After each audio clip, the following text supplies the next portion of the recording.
Hi everyone and welcome to this video on behavioural approach, aka conditioning. Apologies, the computer's got a mind of its own this morning. Sorry that it's a little bit later than planned, but this hopefully still gives you time to get it done and completed before our next lesson.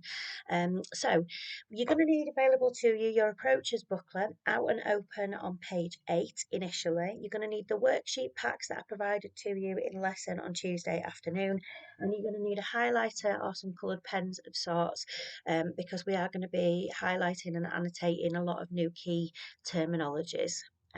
Okay, so get yourself sorted. First thing that we need to add into our booklets, on the top of page 8 is just this little FYI here in the bottom right hand corner, that when I'm referring to behavioural theory or behaviourists, I will also call them learning theorists because they go by the same name. They mean the same thing. So I don't want that to confuse anyone going forward. If I say learning theorists, I mean behavioural psychologists. If I say behaviourists, I mean learning theorists. So they're exactly the same two key ideas. So get that popped into your booklet just so you know what I'm rambling on about the next time I mention it. So, first thing that we need to deal with when we are studying any of the 6 key approaches, again, apologies for the random, got a world of its own. The first thing that we do when we do any of the 6 key approaches is we have to have a look at the key assumptions. And from your own little research task, you quickly realise that the 6 key approaches in psychology are very, very different to one another. The assumptions are therefore those differences, the key ideas that underpin the 6 different approaches and how they all differ from one another. So you can see on the screen here, it's not in your booklet, but it's important to clarify it.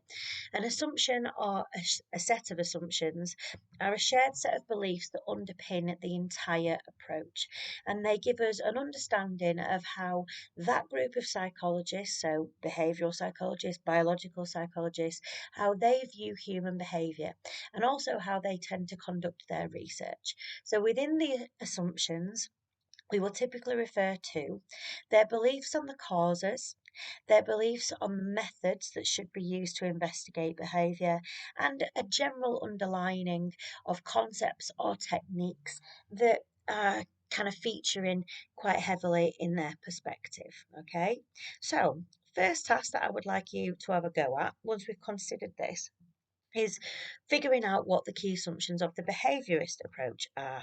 Okay, I genuinely don't know what's going on with this computer, it's just flicking forward randomly.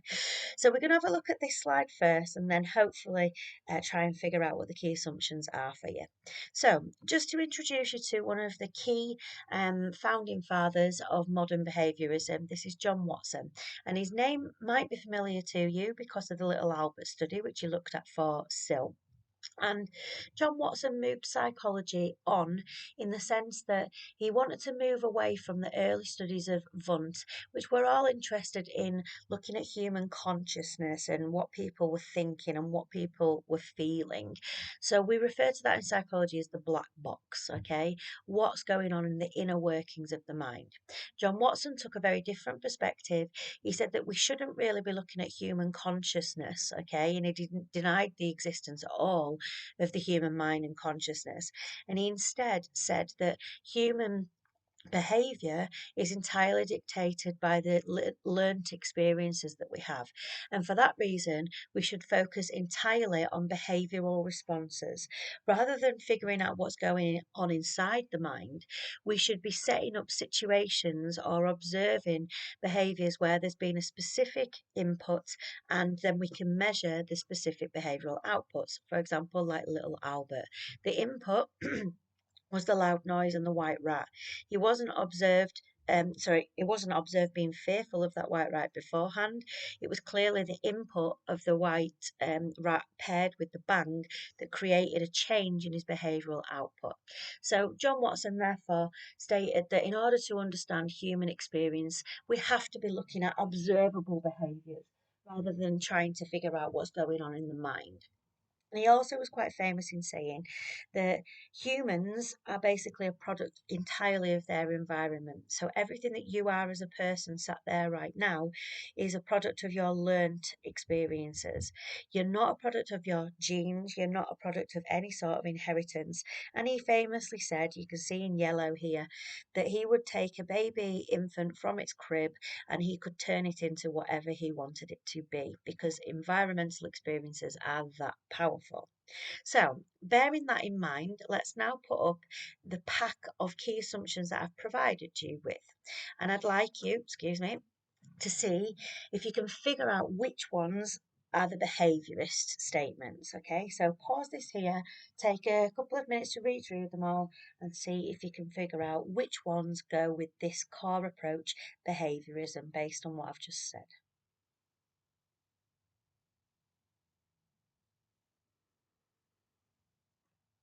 Okay, hopefully you should have been able to get to the right answers. So the correct options are C, D and F. Okay, I'm just going to explain to you briefly what they mean and then you can write them into page 8 in your booklets. So option C, behaviourists believe that we are born as a blank slate.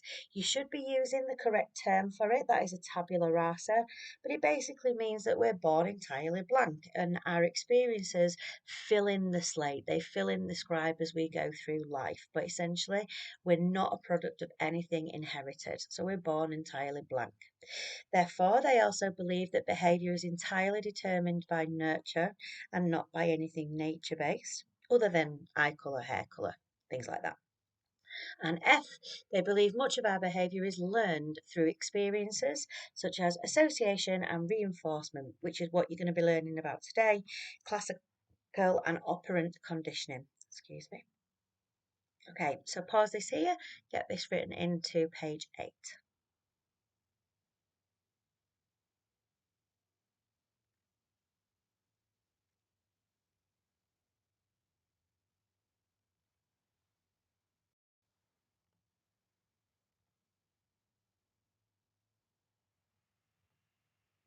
Okay, so what we're going to take a look at now then, now that we've got that in, I was just letting the screen do what it wants to do because it seems to just be doing its own thing this morning.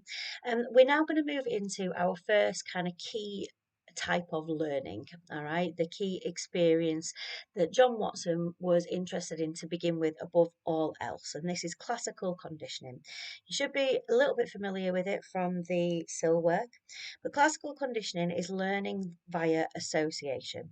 And what John Watson and Pavlov, who initially investigated classical conditioning before John Watson, what they believed was that all animals are born with natural reflexes, okay? And this is what we call an automatic response in exposure to an unlearned object or stimulus, i.e., there are certain things that we as humans and animals are just born to respond to. So, with Pavlov's dogs, for example, which we're going to talk about in a minute, they had an automatic response towards the food, which was to salivate, okay, because that's a reflex response. With little Albert, for example, the reflex response was to be afraid or cry when he heard the loud bang. Now, classical conditioning works on the assumption that we have these automatic reflex responses.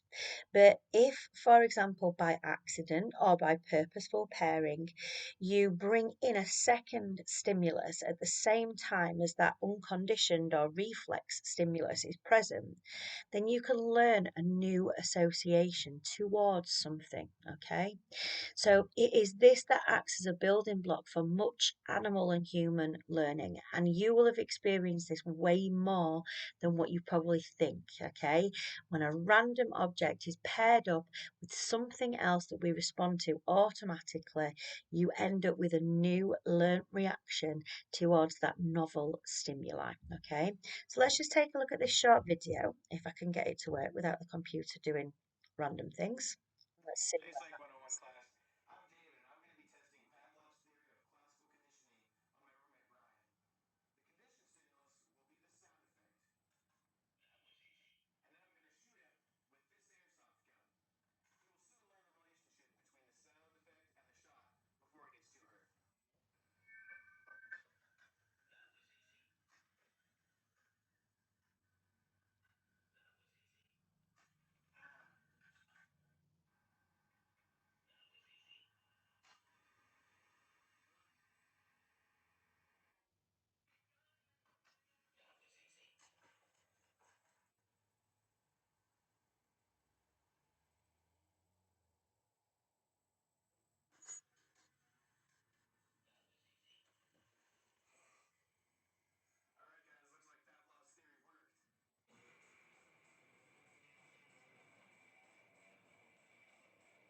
Okay, so just by watching that little video there, you can see that the button, the sound effect initially had no response from, was it Brian in that video?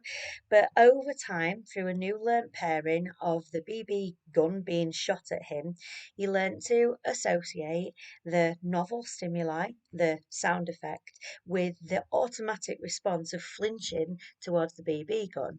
And then eventually, after conditioning had taken place, the BB gun didn't need to be fired and it automatically produced the flinching in him. So, just before we move forward, try and come up with your own example, do you think, of something that you have learned through an association. For my example, it would be I've got a bit of an aversion towards any fish in sort of creamy sauce. Previously, I used to like it or I could eat it, and then I ate it once and I got severe food poisoning. And now, even thinking about fish in white creamy sauce makes me feel like I'm going to vomit. All right, makes me feel nauseous. So, do you have anything that you've learned through association? Pause it here, just think that over before we move forward. Okay. So, classical conditioning is, as we've just clarified, learning through associations, and it was first discovered by Ivan Pavlov and then taken further by John Watson and co. So, we're now going to take a look at how Ivan Pavlov did this and where the original theory came from, and then most importantly, we're going to take a look at some of the terminology that you need to be using in order to describe classical conditioning. So, as we've just seen in that video, Pavlov was famously quoted as saying, when a stimulus is consistently and predictably associated with another stimulus, the response is classically conditioned. I investigated this by testing dogs. I noticed that dogs would start to salivate before any food was given to them. Instead, it was the arrival of the person that fed them that caused them to salivate, which made him wonder, could he make them salivate to any other object? Hence the very famous experiments about making them drool to the sound of a bell. So, I'd like you to watch this next video clip, maybe make notes or just watch the basics. In this video,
Okay, just going to pause that there because we've got everything that we need to know there.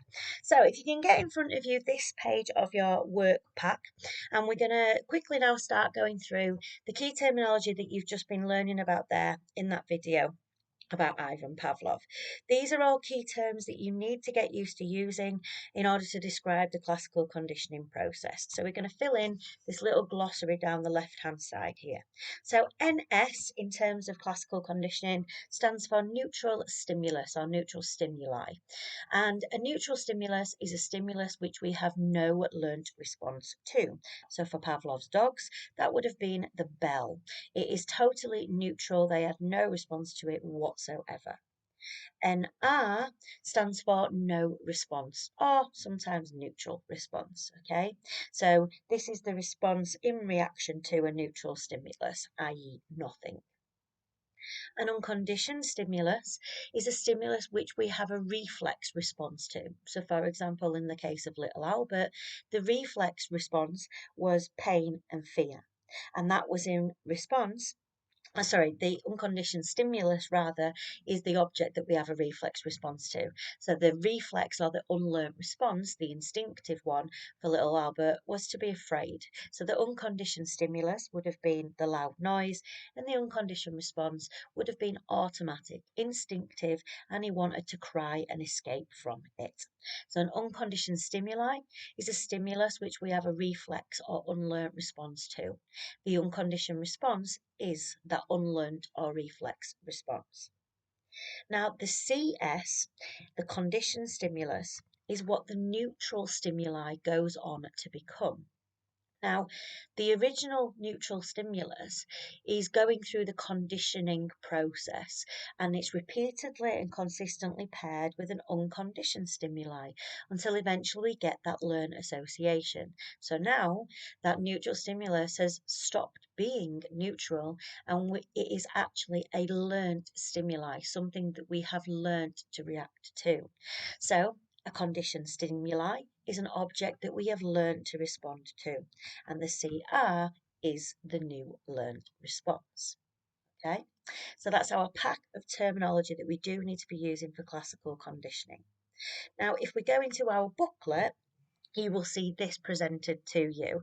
I believe that yours goes over 2 pages. I don't know why I didn't make the booklet, but it might be a little bit confusing, but you have this, it's just over 2 pages.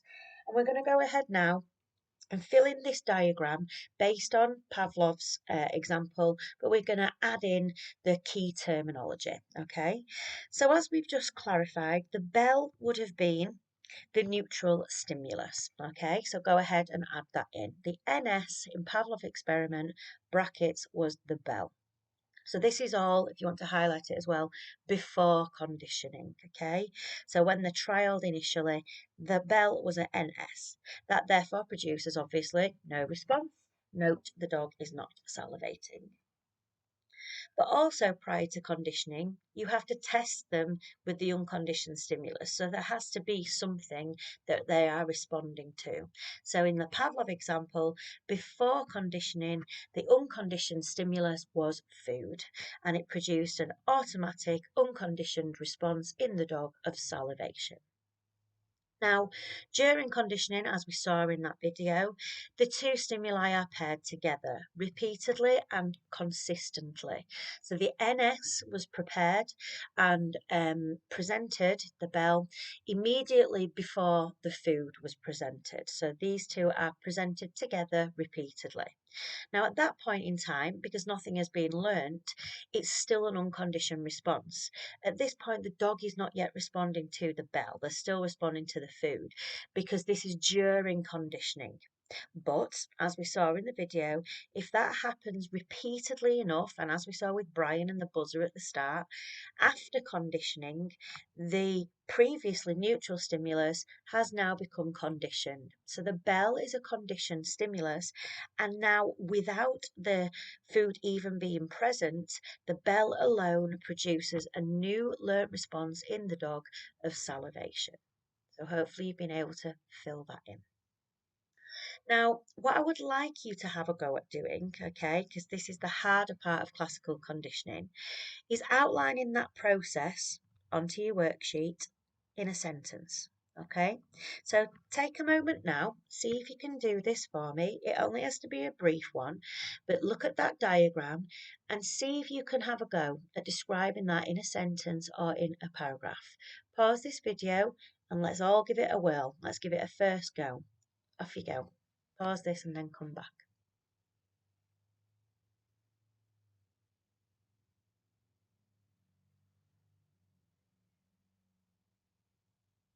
Okay, so well done for having a go there. We're now going to stretch that on a little bit further. I'm going to give you some guidance in terms of how we can actually describe classical conditioning. Now, just before we move over onto that and start developing those exam skills, I do just want to briefly bring all of your attention to this, which is a little box in your booklets about the additional features of classical conditioning. Now, this is real kind of extension level stuff, so you don't necessarily need it here and now, but I will give you the terms, okay? And then I'm going to set an extension task for some of you to go off and find about these in practice. But I'll pop these terms up now so that everybody can get them written in to the booklets, and then I will set some people extension work to go and find out how they work in principle. So we've got generalization, the tendency for a stimulus that is similar to the CS to elicit the same response. Discrimination, having a response to some stimuli but not to others, especially if it's dissimilar. Extinction, when the CS no longer elicits the CR. And spontaneous recovery, which is the sudden reappearance of the CR. So everybody write those in, and then some of you will get an additional piece of dill to try and find out how they work in principle. But everybody needs to complete the next task. So this is developing your exam skills and how we actually write out the process of classical conditioning. So this is the piece of the section of the worksheet that you should be using for this. Now, in an exam, you do actually have two options. The better option would be to write out the classical conditioning process in a paragraph. But if you do struggle to write it out as a paragraph, then you can still draw this diagram and you will still get the marks in the exam. So the diagram that you had in your booklet, split up into before, during and after conditioning, is still credit worthy. So if you do struggle to write it in paragraph form, then please feel free to do that. So let's have a go now on your own, filling in that paragraph for me. Pause it here and have a go filling in those blanks.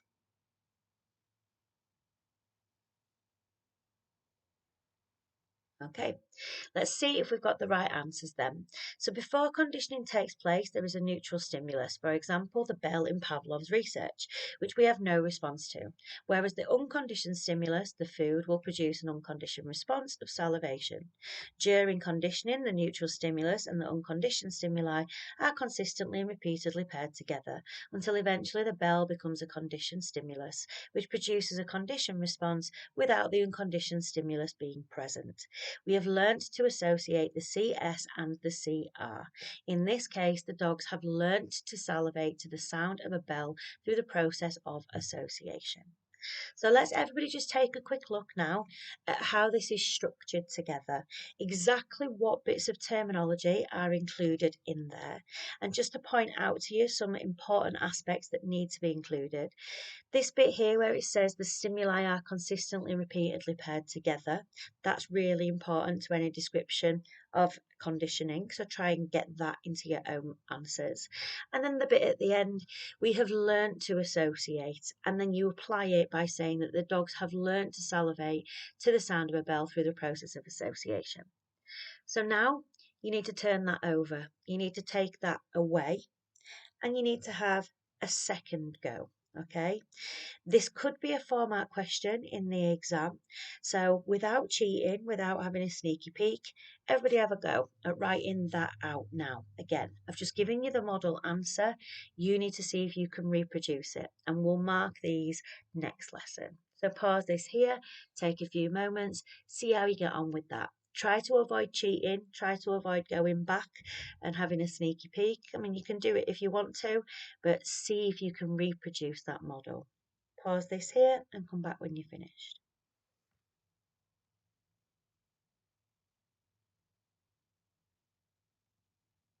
Okay, Well done for having a go at doing that. We're going to move on to just one more example of classical conditioning. So we've already spoken about him today. This is little Albert. So now we're going to try and figure out the bits of terminology for little Albert. Again, I have briefly mentioned some of these to you already in today's video lesson, but now go ahead and see if you can figure out what would be the NS, the UCS, the UCR, the CS, and the CR. I'm not going to give you the right answers for this, so I would like to try and see if you can figure them out yourself. And then once you think you've figured out the terminology, next bit, brave step, and we're going to mark these up next time, is how do you think that learned behaviour occurred? Okay, and there is space for you to try and write that out in the same paragraph as what you've just done for Pavlov, but now applying the terminology to little Albert. Okay, again, these will be marked next lesson. So everybody have a go at outlining now the explanation of little Albert's behaviour.